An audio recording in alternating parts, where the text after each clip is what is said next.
Bueno, pues ahí está el jaloneo, estira y afloje constante entre México y Estados Unidos, sí, pero ahora también con el ingrediente de Canadá. Juan Pablo, Juan Pablo. Manuel, ¿cómo estás? Jorge, Muy buenas noches, Alberto Beñat. Manuel, qué gusto, Juan Pablo. Buenas noches, Jorge Fernández Menéndez. Jorge, Manuel, Juan Pablo, Alberto, un placer. Bueno, pues esta parece va a ser la tónica, ¿no? Cada quien negocia para lo que le conviene y se rasca con sus propias uñas. Ahí está la imagen de Trump y Trudeau del viernes pasado, Jorge. Claro, yo creo que Trudeau está haciendo lo que le corresponde hacer a Trudeau y a Canadá, digamos, tratar de tener el mejor acuerdo posible con Estados Unidos, y en ese sentido también le conviene a Canadá diferenciarse de México, aunque Canadá tiene, hoy lo decía la presidenta, tiene razón en eso, tiene problemas también bastante graves en el término de consumo de fentanilo, de drogas, sobre todo en la zona de Vancouver.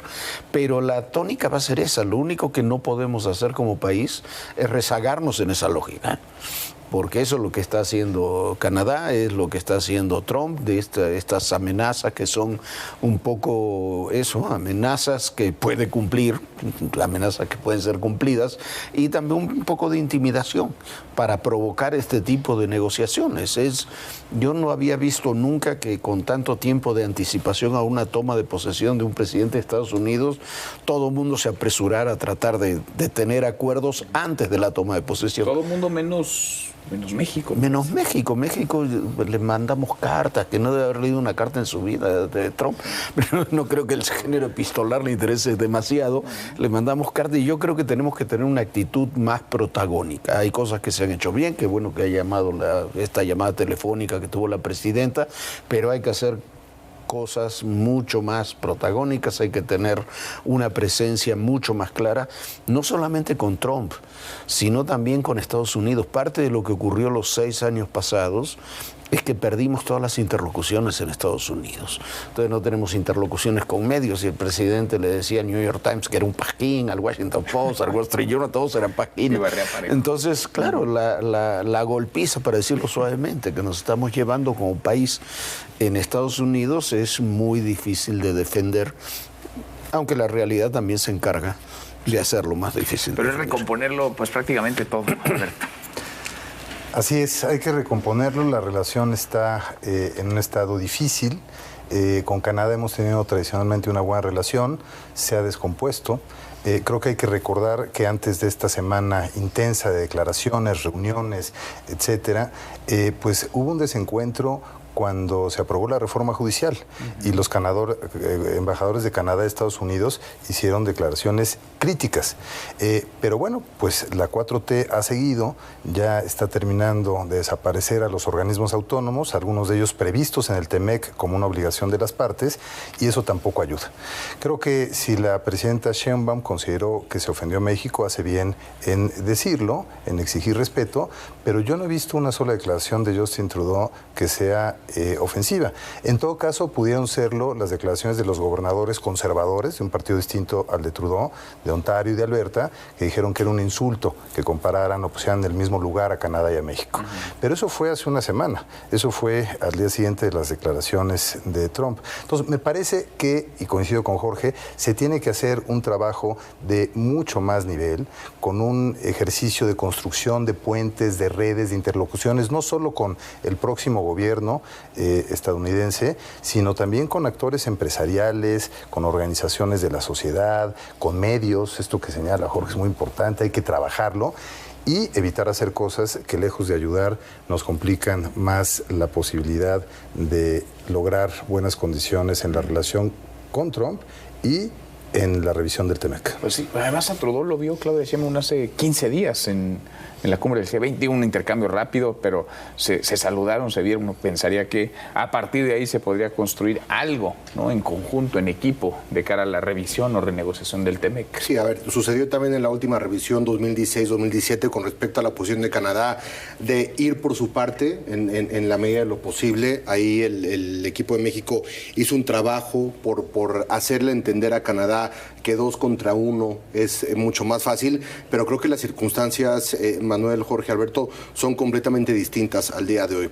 Algunos datos rápidamente. La percepción de la relación bilateral México y Estados Unidos con los ciudadanos y con los votantes que votaron hace algunas semanas o un par de meses o un mes en los Estados Unidos está en sus peores niveles. Desde el 2017-2018 a la fecha tenemos la peor percepción de la relación bilateral y de México en los últimos 20 años. Con los republicanos, la percepción con respecto a México ha bajado a los 20-25%. Incluso con los demócratas, que digamos que también en la narrativa son mejores aliados de México que los republicanos, está en los 50%, también en sus niveles más bajos. Es decir, la percepción de lo que hoy es México para los norteamericanos en su conjunto está en los niveles más bajos. Y eso es muy preocupante, hablando un poco de lo que decía Alberto y Jorge con respecto al trabajo que debe de hacer México, que va a ser mucho más complicado que lo que fue en el 2016-2017, porque ven a nuestro país como un país que no tiene Estado de Derecho, que no tiene la capacidad de garantizar la seguridad en su propia frontera, y hablo de la frontera sur, no necesariamente en la frontera norte, que hace muy poco con respecto al tema del crimen organizado y que se beneficia además de lo que es Estados Unidos. Y por otra parte, en el punto diplomático, donde sumamos otra vez esta necesidad, Justin Trudeau habló por teléfono cuando Claudia Sheinbaum apenas le estaba mandando una carta. Después habla Claudia Sheinbaum con Donald Trump y ahora Justin Trudeau se reúne en Mar-a-Lago con el presidente Donald Trump. Es decir, hay que entender cómo opera Donald Trump. Yo entiendo que los canales diplomáticos son importantes y que las cartas y las llamadas y tal, pero de pronto esa diplomacia, entendiendo cómo es el presidente electo de los Estados Unidos, pues es como le tienes que jugar. Y si de pronto... ¿Tú ya hubieras ido a tocar la puerta a Mar-a-Lago? A ver, yo no sé qué hicieron los canadienses específicamente, pero lograron que Justin Trudeau se sentara en Mar-a-Lago con Donald Trump y una conversación cara a cara, 1 a 1, el decirle, a ver... Yo también estoy de acuerdo contigo. No creo que haya una ofensa con respecto a México, pero sí verse al espejo y decir, a ver, Canadá no tiene los mismos problemas fronterizos, por lo menos que tiene México. Y eso es muy cierto también. Y se veían felices de la vida, estaban sonriendo, que daba gusto. Y avanzas la agenda. Uno quisiera estar en esa mesa, quién sabe qué. Pero yo, claro que habría que haber tocado la puerta. ¿Sí? Y claro que hay que tocar la puerta. O sea, las relaciones... Todas las relaciones son personales, pero las relaciones políticas y a nivel de mandatarios son particularmente personales. Es completamente diferente una llamada telefónica, una carta, un intercambio de mensajes que una relación personal. Y con un hombre como Trump, mucho más. Con un hombre como Trump, la relación personal cambia muchas cosas. Y la presidenta, a ver, López Obrador podía tener el argumento que él no hablaba inglés, esas cosas muy provincianas que tenía el presidente. Que la mejor López política Obrador, exterior era la interior. Pero Claudia Sheinbaum no es así. A mí me resulta inexplicable que no tenga la presidenta Sheinbaum una buena relación con Justin Trudeau.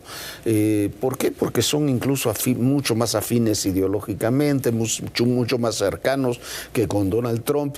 Yo hubiera hecho una llamada también a Trudeau. No tiene sentido decir que ofendieron a México y eso, como nos encanta envolvernos en la bandera, ¿no?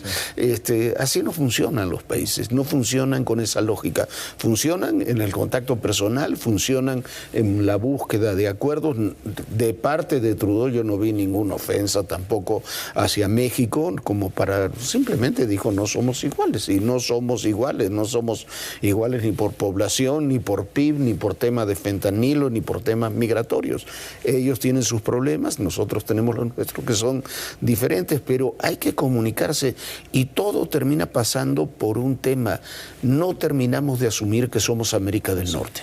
Hasta que no asumamos que somos América del Norte, que nuestra región geopolítica es América del Norte. Nuestros socios, nuestros intereses, y eso implica todo. Por ejemplo, hablando de seguridad, un tema que tiene Estados Unidos y que va a poner, ya lo ha puesto sobre la mesa internamente, pero lo va a poner públicamente, es un acuerdo tripartito, un acuerdo paralelo al TEMEC, un acuerdo tripartito de seguridad, de temas de seguridad y de compromisos de seguridad con México y con Canadá. Hay que aceptarlo. Hoy la presidenta dice en la conferencia habla de la relación, de lo que habló con Donald Trump, pero dice en un momento que sería muy bueno que hubiera inteligencia, cooperación e investigación. La traducción es que algo que hemos dicho aquí muchas veces, hace por lo menos un año y medio, que el intercambio de información, de investigación y la cooperación de México con Estados Unidos en los temas de seguridad se ha perdido, y la demostración de eso es el caso del Mayo Zambada. No solamente no hay coordinación, hay desconfianza. Hay desconfianza. Lo del Mayo Zambada es un mensaje durísimo. Durísimo. Y eso que ese juicio apenas y eso que era todavía un gobierno demócrata. Hay que entender el contexto internacional e inscribir ahí lo que está ocurriendo en nuestra región. Esta tendencia a favor de liderazgos populistas, nacionalistas, xenófobos, con poco respeto hacia la legalidad, bueno, pues no solo la estamos viendo, sino que ya la padecimos aquí estos últimos años. Y no es un terreno muy fértil para los argumentos y los razonamientos. Hay que entender emocionalmente qué está ocurriendo allá, cuál es esta percepción que hay en Estados Unidos sobre México, qué le debe cumplir Trump a su electorado según sus convicciones y ahora sin límite y contrapeso alguno. Si no se entiende eso y no se entiende que además el próximo año en las elecciones de Canadá van a ganar los conservadores, porque digamos las encuestas más recientes lo que muestran es que el Partido Conservador obtendría alrededor de 240 escaños en el Parlamento y toda la oposición junta como 120. A ver si no hacen ver suave a Donald Trump. Ahí vienen los conservadores. Se puede terminar Trudeau su periodo. Claro, porque en principio sería para octubre, pero puede haber un voto de desconfianza, adelantar elecciones, verse obligado a ello y estarnos encontrando para estas discusiones y para la previa a la revisión del TEMEC, con esos conservadores, que esos sí fueron insultantes, que son nacionalistas, y que dicen la relación entre Canadá y Estados Unidos se contamina por temas bilaterales de Estados Unidos y México con los que no tenemos nada que ver. No nos interesa para nada. Eso dicen los conservadores canadienses. Esos vienen pronto a ser nuestros interlocutores. No estar viendo eso desde Cancillería, no estar actuando en consecuencia, con todo un equipo de profesionales, contratando despachos, acercándose a académicos, a periodistas, de verdad me parece que estamos muy a la saga en esta falta de comprensión que bien subraya Jorge. Que nos hemos abandonado 6 años. Claro. Oye, como que nos falta embajador, ¿no? En Estados Unidos. ¿No sería un buen momento para hacer un ajuste, para hacer un relevo en la Embajada de México en Estados Unidos? Para que alguien opere, para que alguien se siente con los medios, con la oposición, con los actores políticos, con los empresarios, y tanto como se repite, van a ser las empresas estadounidenses tan afectadas, tan dañadas con estos aranceles que amaga Donald Trump imponer a partir del 20 de enero cuando regrese a la Casa Blanca. No tendrían que ser las empresas estadounidenses las que salgan, las que hablaran, alguien que opere, alguien que esté articulando ya los intereses de México. Me parece que en ese sentido el ecosistema debe de estar completo, y yo estoy de acuerdo que una parte la tiene la embajada, pero otra parte la tiene el cabildeo, que el cabildeo es importantísimo y fundamental en los Estados Unidos. Otra parte lo tienen los medios de comunicación para comenzar a cambiar esa percepción, pero sí hay una realidad, y es la realidad que inicia incluso el conflicto entre México y Canadá, que es ese primer tuit de Donald Trump amenazando con los aranceles, que viene precedido por 2 temas, que es el tema migratorio y que es el tema de seguridad y de trasiego de drogas a los Estados Unidos.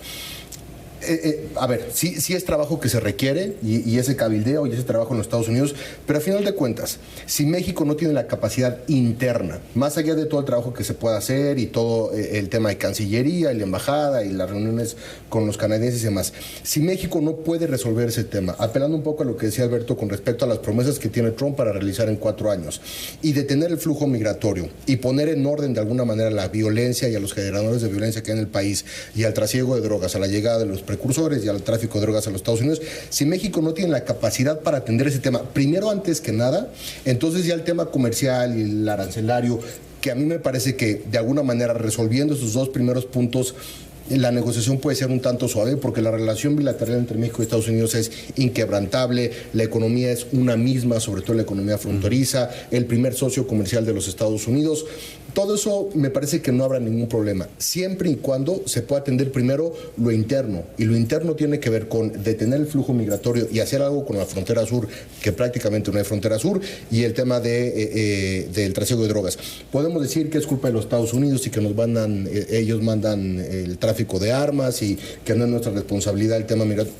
podemos decir lo que nosotros queramos. Mientras el gobierno de México no resuelva ese asunto ante los ojos de Donald Trump, entonces toda la demás discusión y el tema comercial no va a tener ningún tipo de procedencia. Que además no es solamente un tema de Donald Trump, que ese es parte del error de toda esa narrativa. Es un tema nuestro de seguridad nacional. Controlar tu frontera es un tema de seguridad nacional, siendo vecinos de Estados Unidos o si fuéramos vecinos de cualquier otro país. Controlar la frontera es un tema de seguridad nacional. Controlar el tráfico de fentanilo es un tema de seguridad, se ha convertido en un tema de seguridad nacional.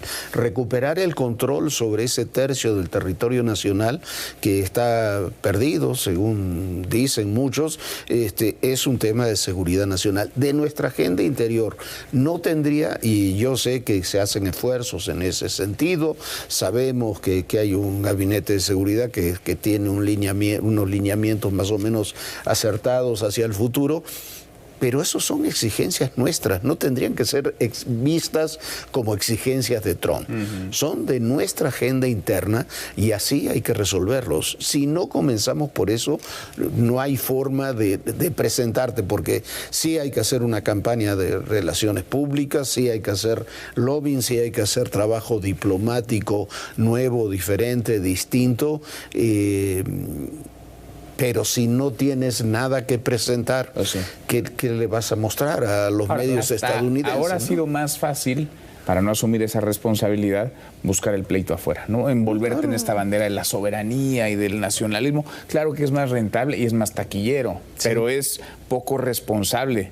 Muy en poco el terreno del gobierno. Muy poco responsable. Y en términos diplomáticos no te da nada, ¿no? Desastroso. Porque además estos dos temas vitales para México que deberíamos atender y que son exigencias de Estados Unidos, migración, fentanilo, tenemos una relación comercial con China que también nos debe interesar a nosotros porque tenemos un déficit comercial en una proporción de 8-1. Y tenemos nada más de enero a septiembre de este año, tuvimos un superávit de 192 mil millones de dólares con Estados Unidos. Si no se entiende la magnitud de esto en términos estratégicos, no se está entendiendo nada.